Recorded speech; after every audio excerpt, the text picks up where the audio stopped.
Menurut saya itu Romo Mangun tuh ingin menunjukkan bahwa segala sesuatu itu tidak bisa dipastikan.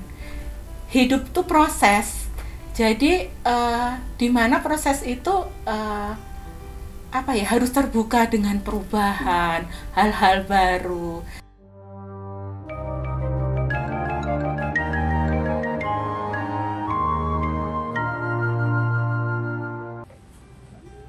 Halo semuanya, perkenalkan nama saya Rian dan kali ini saya sedang berada di Kuera, tempat di mana Romo Mangun pernah berkarya. Kali ini saya ingin mewawancarai seorang resensor yang akan membahas atau meresensi buku yang berjudul Rumah Bambu. Nah, buku ini adalah salah satu cerpen yang dikarang atau dikumpulkan dari karya-karyanya Romo Mangun. Buku ini diterbitkan oleh Kompas Gramedia pada tahun 2000 dan sejauh ini telah dicetak selama 2 kali. Penyunting buku ini adalah Djoko Pinurbo dan Kus Hardini. Bukunya setebal 218 halaman. Nah teman-teman, bagaimana keseruannya? Yuk kita langsung aja diskusi bareng resensornya. Check it out. Halo Mbak Krisna, apa kabar? Baik Mas Rian. Gimana kegiatannya selama ini? Lancar? Ya, puji Tuhan lancar meskipun harus lebih banyak di rumah ya. Kabar Yeah. Mas Rian gimana, sehat? Sehat, puji Tuhan sehat. Nah gimana aktivitas harinya lancar selama pandemi ini? Ya, puji Tuhan lancar sih. Ya. Bisnis lancar? Ya, ada sedikit kendala tapi nggak apa-apa sih. Wajar saja. Terus sekarang di tengah kesibukannya, berarti sekarang udah selesai juga baca salah satu kumpulan cerpen Romo Mangun itu, gimana rasanya? Cukup membuat saya surprise juga ya, karena ini pertama kali saya baca karya Romo Mangun dan kebetulan juga diminta meresensi dan yang memilihkan buku ini adalah Anda. Oh iya, saya. Tetapi terima kasih sekali karena menunjukkan buku ini, karena membuat saya ingin lebih banyak membaca karya-karya Romo Mangun yang lain. Keren. Iya. Nah, setelah membaca buku ini, apa sih yang Anda dapatkan itu tentang Rumah Bambu ini? Saya mendapatkan banyak hal ya, terutama ini penyuntingnya cukup menggambarkan Romo Mangun atau keseharian Romo Mangun itu secara detail, sehingga itu membantu saya untuk memahami cerpen yang ditulis oleh Romo Mangun. Karena cukup unik ya cara menuliskannya itu di sini itu. Iya. Tadi kan ada istilah unik. Nah, ini menarik, ini unik. Sebenarnya yang unik itu apakah tulisannya atau sosok Romo Mangun itu sendiri yang menurut Mbak Krisna? Pertama, yang unik itu adalah ceritanya. Karena saya pertama kali adalah membaca ceritanya dulu. Cukup unik dibandingkan dengan penulis-penulis yang lain. Cukup unik, agak sedikit membingungkan juga. Oke. Kemudian setelah saya belum sampai membaca semua, kemudian saya tertarik oleh si penulisnya. Kok cukup unik. Kemudian saya membaca kembali ke depan, pengantarnya saya baca ulang lagi, dan ternyata Romo Mangun itu tuh cukup unik juga, karena beliau itu seorang yang menurut saya, kenapa saya bilang unik? Itu karena beliau itu punya cara berpikir yang mendalam tentang banyak hal. Beliau banyak sekali kemampuannya atau keahliannya. Tetapi beliau tuh juga termasuk orang yang kritis, tetapi juga kadang anti kritik. Sabar, jenaka, tetapi juga galaknya minta ampun. Nah, semacam itu Mas Rian. Oke, menarik sekali ya. Nah, tadi juga diceritakan atau disampaikan bahwa itu kan pribadinya. Kemudian tulisannya itu tadi kan agak bingung gitu dengan tulisan Romo Mangun, anti kritik. Nah, itu apakah itu ditunjukkan dari kumpulan cerpen yang ada di buku ini? Oh iya. Jadi setelah saya selesai membaca buku Rumah Bambu ini, saya mencoba mengelompokkan menjadi beberapa kelompok ya. Jadi di sini sih saya mencoba mengelompokkannya itu, kemudian saya sudah menulis di sini. Okay. Jadi di sini kelompok pertama itu saya melihat beberapa cerpen itu ditulis Romo itu ingin mengangkat kelompok orang atau sebagian orang itu yang kesulitan ekonomi. Oke. Jadi dia tuh berusaha dengan berbagai cara itu berusaha memenuhi kebutuhan ekonominya, meskipun kadang itu bertolak belakang dengan hati nurani ya, seperti itu. Misalkan itu dalam cerpen Tak Ada Jalan Lain, itu tuh sampai seorang laki-laki yang notabene dia benar-benar laki-laki ya, tidak ada unsur feminimnya, tetapi dia harus menjadi seorang waria untuk ngamen, dimana dia kan tinggal di desa, dia tuh sampai harus diledekin sama anak-anak seperti itu kan, sungguh malu gitu. Nah seperti itu, tetapi ya itulah hidup. Artinya adalah hidup itu tentang perjuangan ya. Nah, dan kisah itu saya juga membaca kisah itu adalah bagaimana dia untuk survive, untuk bahkan untuk menjadi pengamen, dia juga harus meminjam pakaian orang lain, betul. Kemudian wigs dari teman yang lain, itu sampai seperti itu. Dan itu dibutuhkan untuk survive. Nah, dalam beberapa kelompok itu tadi, selain pengelompokan itu ada kelompok lain nggak sih yang dikelompokkan dari Mbak Krisna dari cerpen yang ada di sini? Ya, ini kemudian saya ada itu, kalau boleh saya bilang kelompok pertama, kemudian kelompok kedua ini saya ini melihat bahwa beberapa cerpen itu bercerita tentang kisah bagaimana seseorang yang harus menerima nasibnya yang tidak pernah dia sangka-sangka sebelumnya. Jadi maksud saya begini, mungkin kalau Mas Rian sudah baca ya, itu ada yang judulnya Kol Kemarau. Oke, Kol Kemarau. Nah, itu kan seorang anak kecil, dia suka sekali membaca kutu buku ya. Ya betul. Itu saya sekali. Iya. Wow, luar biasa. Kemudian dia suatu hari, termasuk di rumah tuh dianggap pemalas karena kesukaannya membaca buku daripada seperti kakak-kakaknya mengerjakan pekerjaan rumah seperti bersawah atau beternak dan sebagainya. Sehingga suatu hari dia disuruh untuk mengembalakan kambingnya, dan dia mengembalakannya itu seperti di pinggir jalan besar seperti itu, sambil dia tetap membaca buku. Iya. Dan kenapa saya bilang ini, dia tidak pernah menyangka, dia termasuk kelompok yang tidak menyangka nasibnya seperti itu. Itu karena kemudian itu ada dua orang mengendarai Golf, ya betul, seperti itu. Kemudian berpura-pura untuk kehabisan bensin. Nah, jadi si anak itu kan suruh beli bensin nih, dengan dikasih uang lebih tuh kan. Harapannya kan si anak itu, wah dengan uang lebih aku bisa beli buku lagi. Dia berimajinasi buku apa yang akan dia beli selanjutnya. Tapi yang terjadi ternyata anak itu kembali membawa sejerigen bensin ke tempat orang itu menunggu, dan yang terjadi adalah kambing bersama orangnya, bersama kolnya hilang. Lenyap. Sungguh suatu nasib yang tragis ya. Kenapa saya bilang ini sebagai kelompok cerita yang kita tidak tahu nasib kita gitu loh, tidak tahu apa yang terjadi. Anak ini tidak bersalah apa-apa, dia tidak berbuat sesuatu yang melanggar tata susila atau bahkan melawan orang tua, tetapi siapa yang tahu dia harus mengalami nasib seperti itu hanya karena keinginan membaca buku yang sungguh-sungguh baik ya.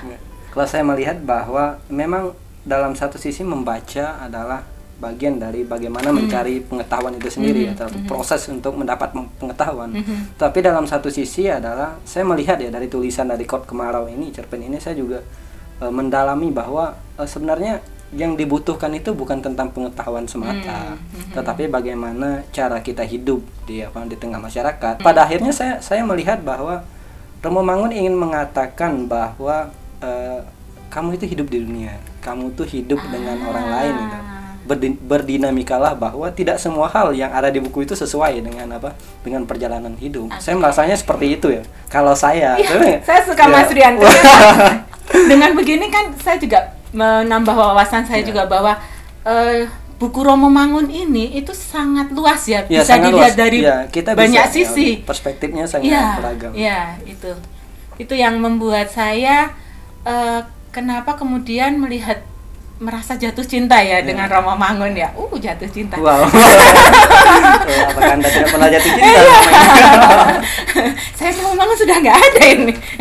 Nah seperti itu Mas Rian. Dan itulah kenapa kemudian saya cukup berterima kasih juga kepada Mas Rian. Pertama kali saya membaca karya Romo Mangun, kenapa saya mungkin juga saya tidak tahu, mungkin melalui Mas Rian kenapa saya dikenalkan kepada buku Rumah Bambu ini, bukan yang lain gitu.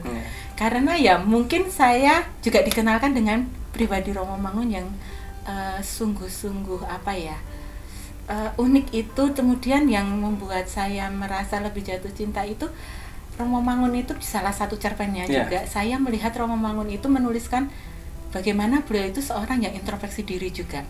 Itu saya melihatnya sih di salah satu cerpennya itu Cat Kaleng, di mana beliau itu juga cukup prihatin dengan mungkin ya dengan anak kecil itu, tetapi beliau tidak semata-mata hanya ingin ya sudah menyelesaikan dengan mengambil memberi uang kan begitu, tetapi ternyata impact dari tidak mengambil Cat Kaleng itu juga berdampak juga ke si anak itu. Nah, di mana ada kata-kata Romo Mangun di situ tuh yang menyesali itu, kenapa cuma Cat Kaleng aja tidak aku ambil. Tetapi bukan masalah tidak atau ianya mengambil Cat Kaleng, tetapi bahwa ya Romo Mangun di situ tuh sungguh-sungguh bahwa bahwa segala sesuatu itu ada resiko atau ada pasti ada. Selain itu apa namanya pengelompokan apa lagi yang Mbak Krisna dapatkan? Ini kan tadi udah 2 kelompok. Udah 2 kelompok ya. Sampai saya masih ada 2 kelompok masih lagi. Ada 2 kelompok. Oke, ini menarik ini. Kita masih punya banyak waktu. Jadi kelompok 3 itu Romo Mangun itu berkisah tentang rumah tangga. Yang notabene dia seorang Romo, tetapi beliau itu juga bisa melihat banyak sisi dari sebuah kehidupan rumah tangga. Cukup menarik juga cara pandang Romo ini. Ya mungkin saya tidak terlalu banyak bisa bercerita ya, karena di rumah tangga ini Romo tuh melihat dari banyak sudut, mulai dari rumah tangga yang baik-baik saja, tidak baik-baik saja, sampai perselingkuhan juga ada. Jadi mungkin bisa dibaca sendiri nanti, itu karena memang sangat menarik. Mungkin nggak cukup nanti waktunya kalau diceritakan di sini semua Mas Pian. Satu persatu nanti kasihan teman-teman yang pengen baca nanti spoiler ini jadinya. Nanti biar ada kesan lagi buat ternyata saya pengen baca. Buat teman-teman pesan kita buat teman-teman. Teman baca aja beneran jatuh cinta deh pasti. Ini terkait dengan yang ketiga ini menarik, Pak. Menurut saya ini kan pengelompokannya kan terkait dengan rumah tangga, artinya tentang bercerita tentang apa namanya kehidupan atau realitas yang terjadi dalam rumah tangga itu sendiri.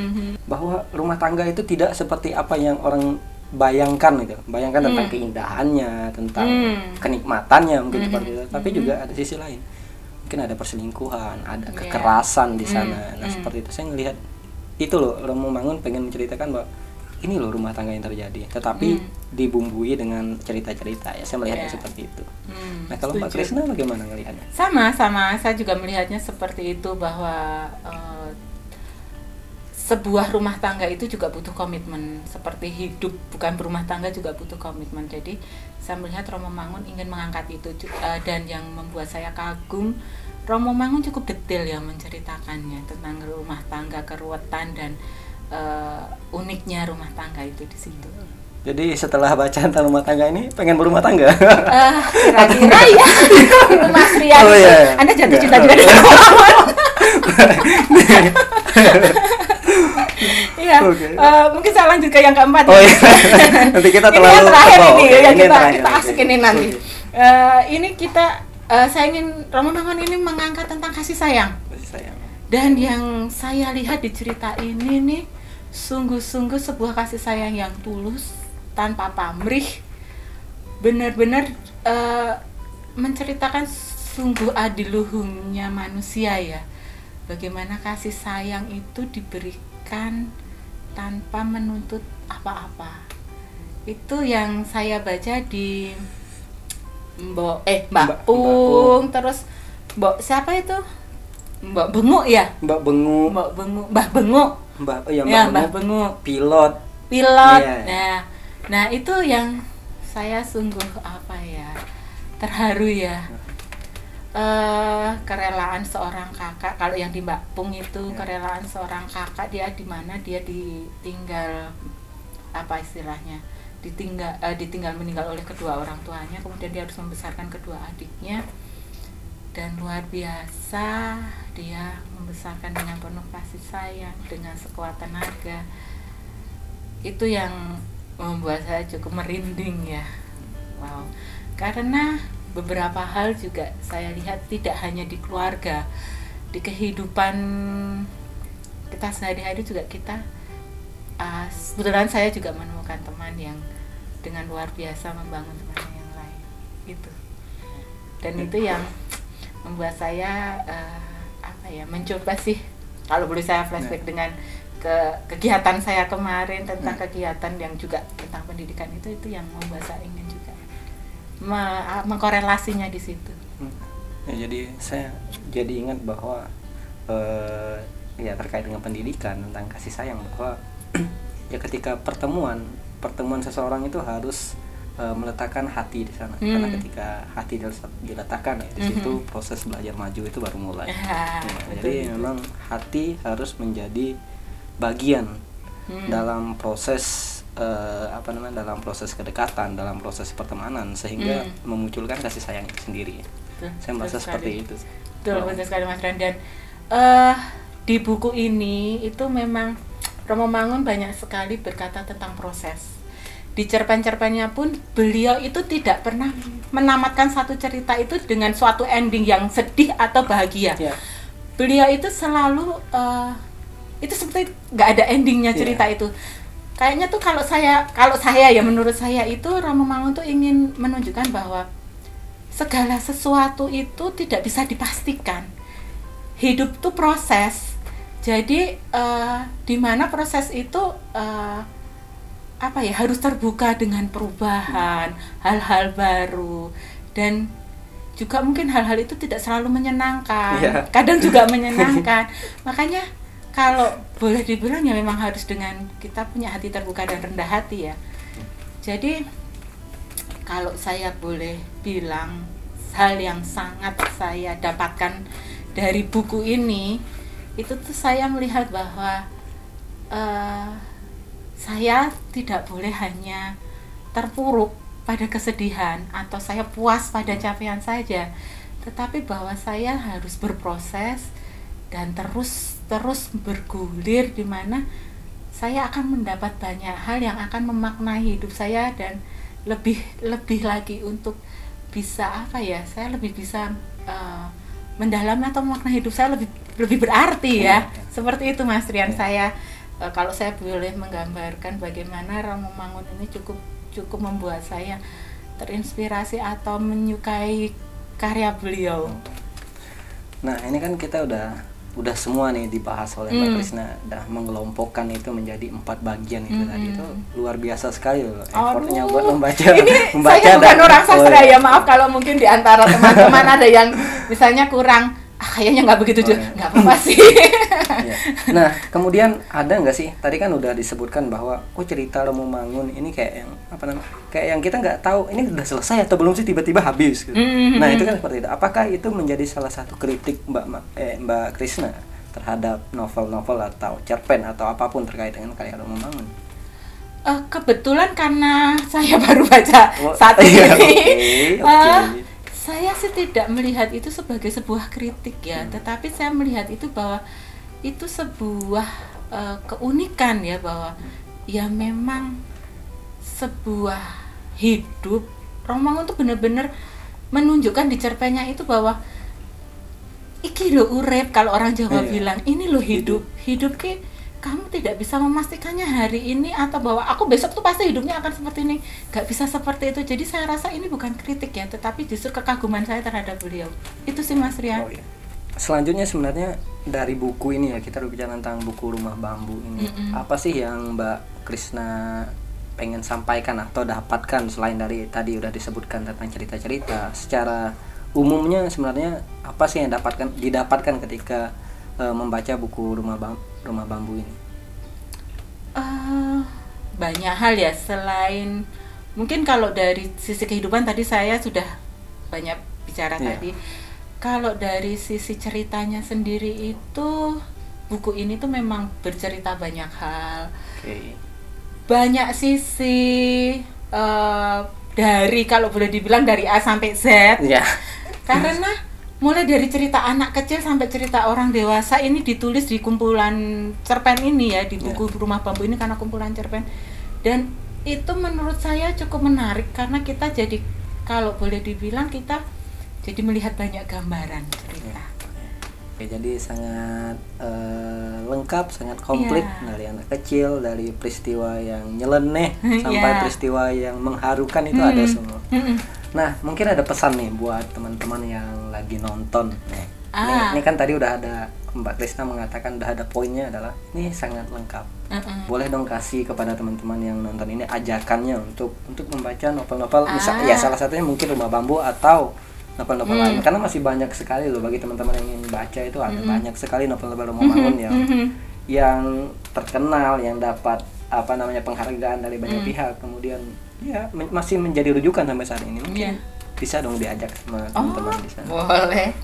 Jadi teman-teman, kumpulan cerpen ini yang menjadi buku Rumah Bambu ini merupakan sebuah buku yang sangat menarik.